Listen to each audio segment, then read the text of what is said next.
Blanche-Neige, un conte des frères Grimm.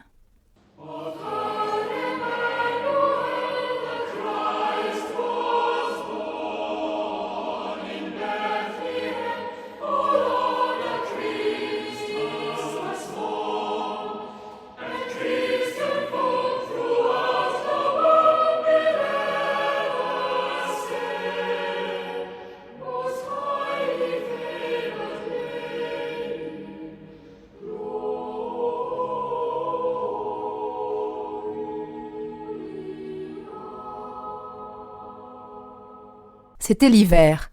Une reine cousait, assise auprès d'une fenêtre dont le cadre était en bois d'ébène, tandis que la neige tombait à gros flocons.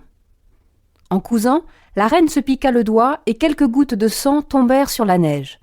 Le contraste entre le rouge et le sang, la couleur de la fenêtre et la blancheur de la neige était si beau qu'elle se dit « Je voudrais avoir une petite fille qui ait la peau blanche comme cette neige, les lèvres rouges comme ce sang, les yeux et les cheveux noirs comme ces montants de cette fenêtre. »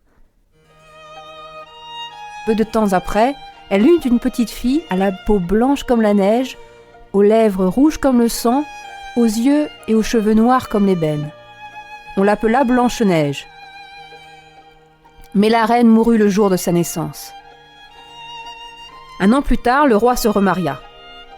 Sa femme était très belle et très jalouse. Elle possédait un miroir magique, don d'une fée, qui répondait à toutes les questions. Chaque matin, tandis que la reine se coiffait, elle lui demandait « Miroir, miroir en bois d'ébène, dis-moi que je suis la plus belle. » Et invariablement, le miroir répondait « En cherchant à la ronde, dans tout le vaste monde, on ne trouve pas plus belle que toi. » Cependant, Blanche-Neige grandissait et devenait de plus en plus gracieuse. Un autre jour, comme de coutume, la reine interrogeait son miroir, celui-ci répondit « Reine, tu étais la plus belle, mais aujourd'hui, Blanche-Neige est une merveille. » À partir de ce moment, la reine se mit à haïr Blanche-Neige. Enfin, n'y tenant plus, elle fit venir un de ses gardes et lui dit « Emmène cet enfant dans la forêt et tue-la. » Le garde conduisit Blanche-Neige dans la forêt, mais comme il levait son couteau pour la tuer, il fut si ému par ses larmes et sa beauté qu'il n'acheva pas son geste. En s'éloignant, il pensa qu'elle serait bientôt la victime des bêtes sauvages. La pauvre Blanche-Neige, demeurée seule dans la forêt, se mit à courir, trébuchant sur les cailloux. Vers le soir, alors que ses petits pieds ne pouvaient plus la porter, elle arriva auprès d'une jolie maisonnette et entra se reposer. Elle y trouva une petite table dressée, avec 7 petites assiettes et 7 petits couverts. Contre le mur, il y avait 7 petits lits, aux draps bien tirés, blancs comme neige.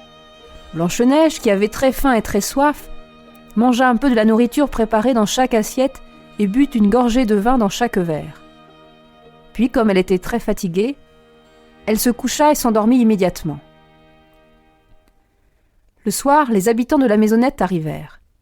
C'étaient 7 nains qui cherchaient dans la montagne de l'or et des diamants. Le premier nain, regardant autour de lui, vit une petite fille qui dormait couchée dans son lit. Il appela ses compagnons qui se précipitèrent, élevant leur lanterne pour mieux la voir. Il appela ses compagnons qui se précipitèrent, élevant leur lanterne pour mieux la voir. « Oh, la jolie petite fille !» s'écrièrent-ils. Ils la laissèrent dormir, la veillant avec amour. Quand Blanche-Neige se réveilla et qu'elle vit les 7 nains, elle eut d'abord peur. Mais ils étaient si doux et si souriants qu'elle se rassura bientôt.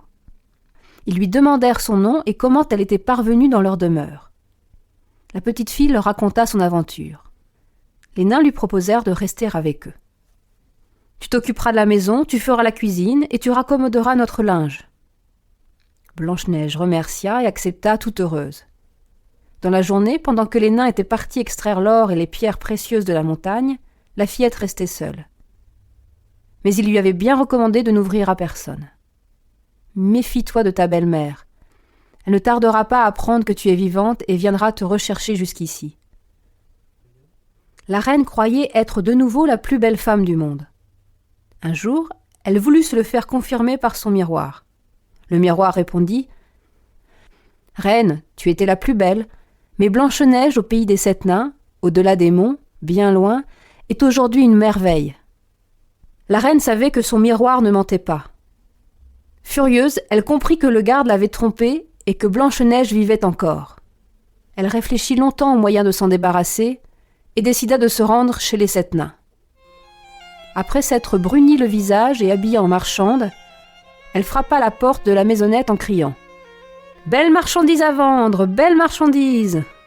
Blanche-Neige se pencha à la fenêtre et demanda « Bonjour, brave femme, que vendez-vous » Des corsets, des rubans et toutes sortes de colifichets.